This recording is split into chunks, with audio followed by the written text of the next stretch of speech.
आज United Nations के अंदर दुनिया ने बड़ा अजीब तमाशा देखा। यूनाइटेड नेशंस के अंदर सिक्योरिटी काउंसिल में एक ड्राफ्ट रेजोल्यूशन पास की गई और उस ड्राफ्ट रेजोल्यूशन के अंदर इस बात की डिमांड की गई कि फ़लस्तीन की रियासत को तस्लीम किया जाए और फ़लस्तीन को मुकम्मल मेंबरशिप दे दी जाए यूनाइटेड नेशंस की। अब इस रेजोल्यूशन को पास होने के लिए 2/3 लगभग मेजॉरिटी रिक्वायर्ड थी, जो कि फ़लस्तीनियों के पास मौजूद थी। आप जानते हैं कि दुनिया का एक बहुत बड़ा हिस्सा फ़लस्तीनी रियासत का हामी है। OIC के तो तकरीबन सारे ही मुसलमान मुल्क इसके हामी है ना, लेकिन यूरोप के अंदर, अफ्रीका के अंदर, एशिया के अंदर बहुत सारे ऐसे मुल्क हैं जो कि फ़लस्तीनी रियासत के बनने के हक में हैं।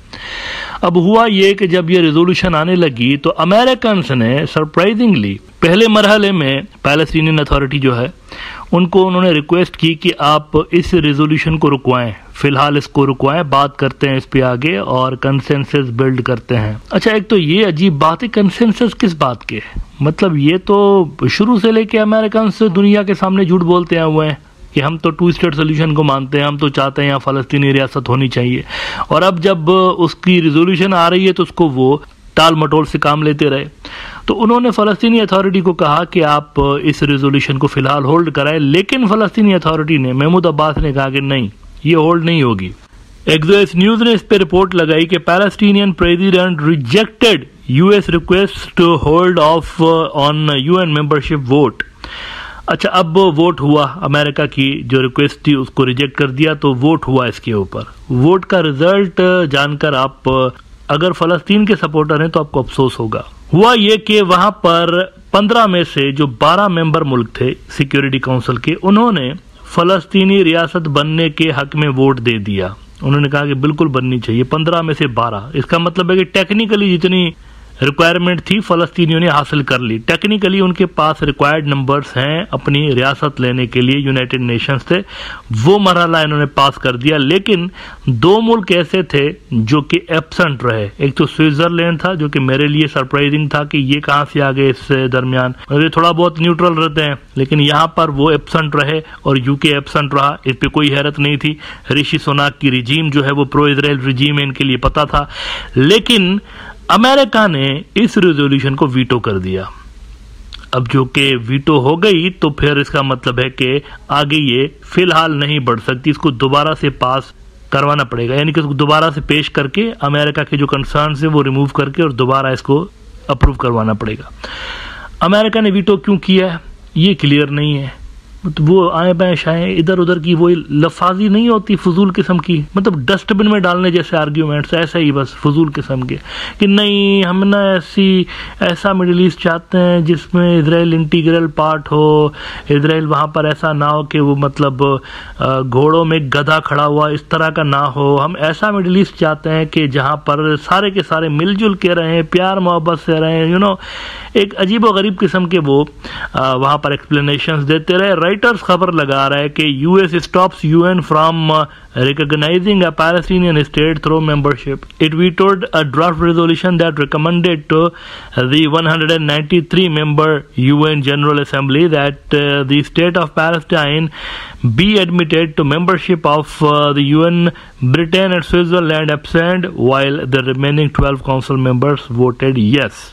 तो भारी अक्सरियत के साथ असल में ये पास होने जा रही थी, लेकिन अमेरिका ने रंग में भंग डाल दिया और यहाँ पे उन्होंने रवायती अपना जो एक प्रो इजराइल उनका नैरेटिव है वो उन्होंने यहाँ पर दिखा दिया और इन्होंने साथ में अरब वर्ल्ड को भी बाय द वे दिखाया हुआ। अब देखें ना, इतना ज़्यादा अगर ये इजराइल के सपोर्ट में है तो इसका मतलब है कि किसी भी मिडिल ईस्ट के अरब मुल्क का पंगा होता है अगर फ्यूचर में इजराइल के साथ किसी भी बात पे, उनको तो समझ में आ गया कि अमेरिका उनके किसी काम का नहीं है। अमेरिका उनको इजराइल के अगेंस्ट अगर उनका फड्डा होता है किसी भी बात को लेकर, कन्फ्लिक्ट ऑफ इंटरेस्ट तो होते रहते हैं मुल्कों के अंदर, तो अरबों को तो कम से कम समझ में आ गई है कि यहाँ पर अमेरिका के जो पॉलिसी मेकर्स हैं वो इनके किसी काम नहीं आएंगे।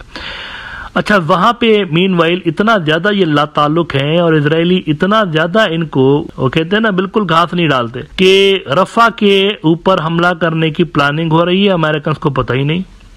कल इजरायली मीडिया आउटलेट्स ने खबर झूठी लगाई थी कि अमेरिका मान गया है कि ईरान के ऊपर अटैक मत करो तो आप रफा के ऊपर अटैक करोगे और उन्होंने प्रिपरेशंस इसकी शुरू कर दी है। लेकिन आज अमेरिकन बयान दे रहे हैं कि हमें तो पता ही नहीं है, हमें तो पता ही नहीं है कि इस तरह के कोई ऑपरेशंस भी हो रहे हैं। यानी इतना ज्यादा उनको लाताल्लुक बना के रखा हुआ है कि बस वो इजरायली जब भी पॉलिसी बनाते ना कोई कि हमने ये चीज करनी है, तो उनके पॉलिसी मेकर अमेरिकन फैक्टर को देखते ही नहीं है। वो कहते हैं ये खैर है, ये जो है ना सूनर और लेटर ऑन बोर्ड हो जाएंगे। बीबीसी ने खबर लगाई है कि Israel Gaza, US again warns against Rafah offensive.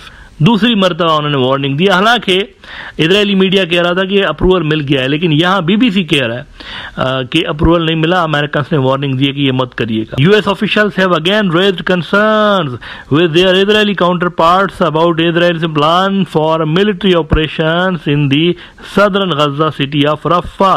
The White House said representatives of Israel's prime minister had agreed to take these concerns into account.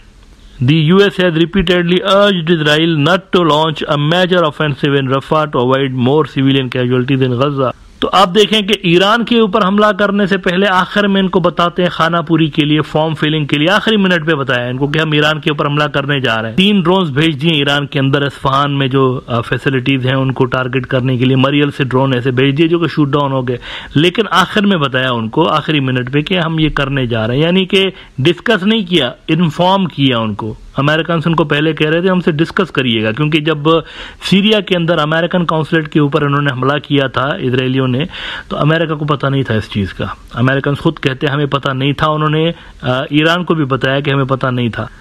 और उसके बाद ऑस्टिन लॉयड साहब जो कि अमेरिका के सेक्रेटरी ऑफ डिफेंस है, उन्होंने कहा था इनको कि हमसे कंसल्ट कीजिएगा, हमें बताइएगा जरूर इस तरह की हरकत करने से पहले। तो उन्होंने कोई डिस्कस नहीं किया, उन्होंने इन्फॉर्म किया है बेसिकली कि ये हम करने जा रहे हैं। आखिरी मिनट पे उन्होंने इनको बताया कि this is going to happen.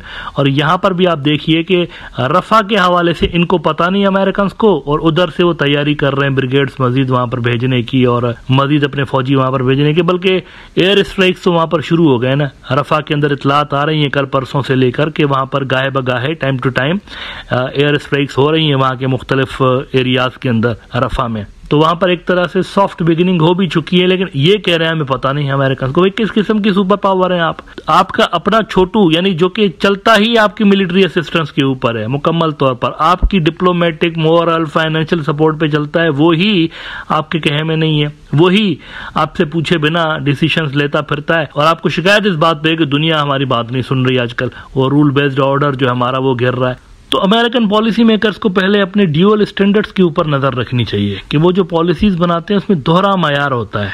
एक मुल्क के लिए एक स्टैंडर्ड होता है तो उसी इशू पे दूसरे मुल्क के लिए दूसरा स्टैंडर्ड होता है उनका। इस तरह की जो पॉलिसीज हैं ये अमेरिका के रूल बेस्ड वर्ल्ड ऑर्डर की गिरावट का जो सिलसिला शुरू हो चुका है उसको मजीद आने वाले दिनों में तेज से तेज तर करती चली जाएंगी।